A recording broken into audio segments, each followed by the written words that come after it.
Hi friends, welcome to my channel. ఈరోజు video చాలా ఇంట్రెస్టింగ్గా ఉందండి. వీడియోని ఎక్కడ స్కిప్ చేయకుండా ఎండ్ వరకు చూసేయండి. ఇక లక్ష్మి తను అర్జున్ని అన్న మాటలు గుర్తు తెచ్చుకొని బాధపడుతూ ఉంటుంది. ఇప్పుడు అర్జున్ ఇచ్చిన పోలీస్ కంప్లైంట్ వల్ల నా గురించి ఎవరెవరికి తెలుస్తుందో ఏంటో అని టెన్షన్ పడుతూ ఉంటుంది. ఇక సారీ అర్జున్ గారు, నా గతం ముళ్ళకంప కాబట్టి మీరు చేసిన పని వల్ల నేను ఎక్కడున్నది ఎవరికైనా తెలుస్తుందేమో అని మీతో కాస్త కఠినంగా మాట్లాడాను, నన్ను క్షమించండి అర్జున్ గారు అని లక్ష్మి మనసులో అనుకుంటూ ఉంటుంది. ఇక తెల్లవారగానే జాను మిత్ర వాళ్ళ ఇంటి గేట్ తీసుకొని లోపలికి వస్తూ ఉంటుంది. ఇక జాను లోపలికి వస్తూ ఉండగా ఇక దేవయాని తనని అన్న మాటలు, తనని అవమానించిన తీరు గుర్తొస్తూ ఉంటుంది. కానీ మెల్లిగా అడుగులో అడుగు వేసుకుంటూ గుమ్మం ముందుకి వెళ్ళి నిలబడగానే పైనుండి కిందికి దిగి వస్తున్న అరవింద, అయ్యో జాను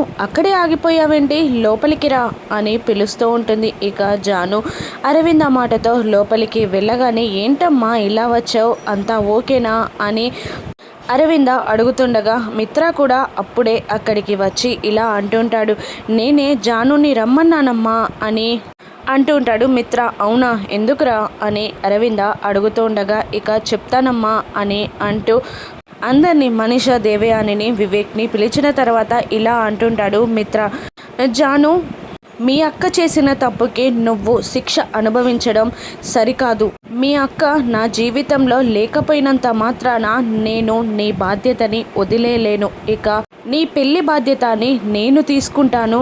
మీ అక్క మోసం చేసిందని దానికి బదులు శిక్ష నువ్వు అనుభవించడం సరికాదు అని మిత్ర అంటుండగా ఇక అరవింద కోపంగా ఇలా అంటూ ఉంటుంది, లక్ష్మిని అన్నేసి మాటలు అనకు మిత్ర, మోసగత్తే మంత్రగత్తే అని ఏవేవో మాట్లాడుతూ అవమానించడం సరికాదు అని అంటుండగా ఇక మిత్ర కోపంగా లేచి నిలబడి, అంతేకాదు ఇంకా చాలా మాటలు అంటాను, చాలా అవమానిస్తాను. ఇక తను మన కుటుంబానికి చేసిన ద్రోహాన్ని నేను ఎప్పటికీ మర్చిపోను. లక్ష్మి చేసిన పనేంటో తెలిసి కూడా నువ్వు తనని ఇలా వెనుకేసుకురావడం మేం బాలేదమ్మా అని మిత్ర అంటుండగా ఇక అరవింద కళ్ళకు కనిపించేదొకటి, ఇక జరిగింది వేరుగా ఉంటుంది. ఇక జరిగిన విషయాలేంటో తెలియకుండా ఇక ఒక మనిషిని అపార్థం చేసుకోవడం, నిందలు వేయడం మన అవివేకం అవుతుంది మిత్ర అని అరవింద అంటుండగా, నువ్వు ఎన్ని మాటలన్నా కూడా నేను అదే పని చేస్తాను. లక్ష్మి మోసం చేసి వెళ్ళిపోయిందని అంటాను, కానీ ఇప్పుడు లక్ష్మి విషయం కాదు, జాను పెళ్లి విషయం నేను మాట్లాడేది అని అంటూ ఇక వివేక్కి మా పిన్ని వేరే సంబంధం చూసింది, ఆ పిల్లతోనే పెళ్లి చేయాలి అని నిర్ణయం తీసుకుంది. కాబట్టి నీ జీవితం అన్యాయంగా బలైపోవడం సరికాదు, నీ పెళ్లి బాధ్యతని నేను తీసుకుంటాను అని అంటుండగా, మంచి పని చేస్తున్నావు మిత్ర, ఒకే మండపంలో జాను వివేక్ల పెళ్లి చేసేద్దాం అని దేవయాని అనగానే ఇక వివేక్ ఇలా అంటుంటాడు, ఆపు మామ్ అని అంటూ, నేను పెళ్లి చేసుకుంటానని నీకేం చెప్పలేదు కదా, నా నిర్ణయాన్ని నేను నీకు చెప్పానా అని అరుస్తూ ఉంటాడు వివేక్. లేకపోతే ఏంట్రా వివేక్ నిర్ణయం చెప్పలేదు అంటావు, ఇక నీకోసం ఒక అమ్మాయి అన్యాయంగా బలైపోవాలా, ఇప్పటికైనా నీ మనసులోని మాట చెప్పు. ఏదో పని చేయడానికి ఏదో ఒక శక్తి మనల్ని వెనక్కి లాగుతూనే ఉంటుంది, కానీ ఆ శక్తిని దాటుకొని వచ్చినప్పుడే ఇక మనం ఆ పనిని చేయగలుగుతాం.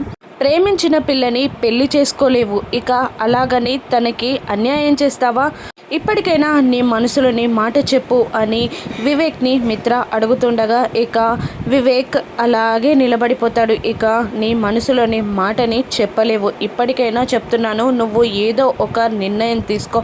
ఆ శక్తికి కట్టుబడి ఉంటావో లేదంటే నీకు మనసుకి నచ్చిన అమ్మాయిని పెళ్లి చేసుకుంటావో ఇక నీ ఇష్టం అని మిత్ర తేల్చి చెప్పేస్తాడు. ఇక జాను ఏడుస్తూ ఉంటుంది. ఇక మిత్ర ఇలా అంటుంటాడు, జానుని ఇక వివేక్కి పెళ్ళైనా కూడా నీ జీవితానికి సరైన మార్గం నేను చూపిస్తాను జాను అని మిత్ర జానుకి మాటిస్తూ ఉంటాడు. ఇక దేవే అని ఇలా అనుకుంటుంటుంది మనసులో, మిత్ర నువ్వు జానుని ఇక్కడికి ఎందుకు రప్పించావో నాకు ఇప్పుడు అర్థమైంది. ఇక ఎవరు ఎన్ని వేషాలు వేసినా కూడా నేను చూసిన అమ్మాయితోనే వివేక్ పెళ్లి జరుగుతుంది అని మనసులో అనుకుంటూ ఉంటుంది దేవయాని. ఇక మరోవైపు లక్ష్మి మొక్కలకి నీళ్లు పోస్తూ రాత్రి అర్జున్ అన్న మాటలు గుర్తు తెచ్చుకొని బాధపడుతూ ఉండగా ఇక వాళ్ళ అమ్మ వసుంధర అమ్మగారు లక్ష్మి దగ్గరికి వచ్చి అమ్మ లక్ష్మి అని అంటూ ఏడుస్తూ ఉంటుంది. ఏమైంది, అందుకు ఇలా ఏడుస్తున్నారు, ఎందుకు ఏమైంది అని చాలా బాధగా లక్ష్మి కూడా అడుగుతూ ఉండగా అర్జున్ తప్పతాగి పడిపోయాడమ్మా అని అంటూ వెళ్ళి అర్జున్ని చూపిస్తూ ఉంటుంది లక్ష్మికి వసుంధర. ఇక అప్పటికే అర్జున్ తప్పతాగి పడిపోయి ఉంటాడు. ఇక లక్ష్మి వెళ్ళి ఆ వాటర్ బాటిల్లోని నీటిని అర్జున్ ముఖంపై చల్లి ఇక లేపి కూర్చోబెడుతుంది వసుంధర. మజ్జిగ తీసుకురాగానే ఇక మజ్జిగని తాగిస్తుంది లక్ష్మి. ఏంటి అర్జున్ గారు, ఇదేంటి, మీరు ఇలా తాగి పడిపోవడం ఏంటి అని లక్ష్మి అంటుండగా వసుంధర 5 ఏళ్ల క్రితం మర్చిపోయిన మందుని మళ్ళీ ఇప్పుడు ముట్టుకున్నాడమ్మా అంటే ఇక వాడు స్పృహలో ఉండడు, తనని తాను మర్చిపోతాడు. ఇక ఈ వయసులో నేను ఎప్పుడు వెళ్ళిపోతానో తెలియదు, ఎటువంటి పరిస్థితుల్లో వీడిని చూసి వెళ్ళిపోవాలా అని నాకు చాలా బాధగా ఉందమ్మా అని వసుంధర అంటుండగా ఏంటి అర్జున్ గారిది, 5 ఏళ్ల క్రితం ఈ మందు మానేస్తానని మాకు మాటిచ్చారు, అంటే మీరు మాట తప్పుతున్నారా, మాకిచ్చిన మాటకి ఇదేనా విలువ, అంతేనా, మీరు మాట తప్పుతారా అర్జున్ గారు అని అంటుండగా నా మనసు ముక్కలైనప్పుడే, నన్ను నేను మర్చిపోవాలి అనుకున్నప్పుడే నేను ఇలా తాగుతాను లక్ష్మి అని అనేస్తాడు అర్జున్.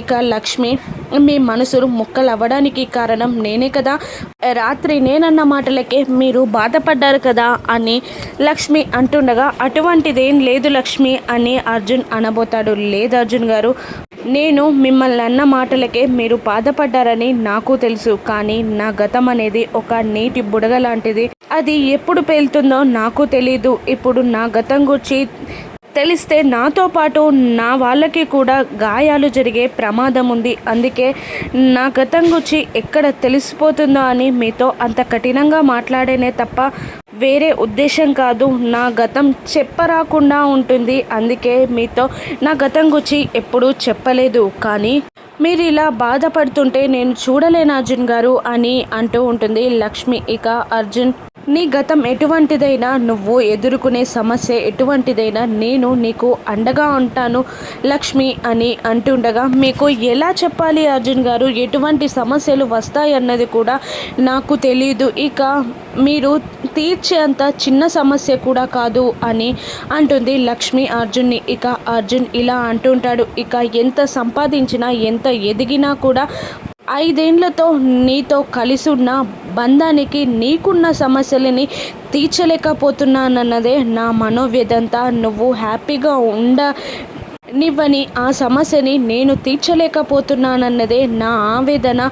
నేను ఎంత చేసి కూడా నిన్ను ఆనందంగా ఉంచలేకపోతున్నాను లక్ష్మి అని అర్జున్ అంటుండగా ఇక లక్ష్మి ఇలా అంటుంటుంది, అలా మాట్లాడకండి అర్జున్ గారు, మీరు అండగా లేకపోతే నా భవిష్యత్తు ఎప్పుడో అంధకారంలోకి వెళ్ళిపోయేది, నా కొడుకు జీవితం ఏమయ్యేదో కూడా ఊహించుకోవడానికి చాలా భయంకరంగా ఉంటుంది. మీరు అండగా నిలబడబట్టే ఇప్పుడు ఒక స్టేజ్లో ఉన్నాను నేను, కానీ మీరంటే నాకు చాలా అభిమానం అన్న మాట కూడా చిన్నదే, అంతకు మించి మాటల్లో చెప్పలేని ఫీలింగ్ మీరంటే నాకు, కానీ నా గతం గురించి నేను చెప్పలేను, ఇలా మీరు బాధపడి నన్ను బాధ పెట్టకండి అర్జున్ గారు అంటూ లక్ష్మి వెళ్ళిపోతుంది. ఇక అర్జున్ సంతోషంగా వసుంధరతో చూసావా లక్ష్మి ఏమందో, నేనంటే అభిమానం కన్నా చెప్పలేని ఫీలింగ్ ఏదో అంట అని అంటూ ఉండగా ఇక అవునరా లక్ష్మి నిన్ను ఇష్టపడుతుంది, నిన్ను ప్రేమిస్తుంది అని వసుంధర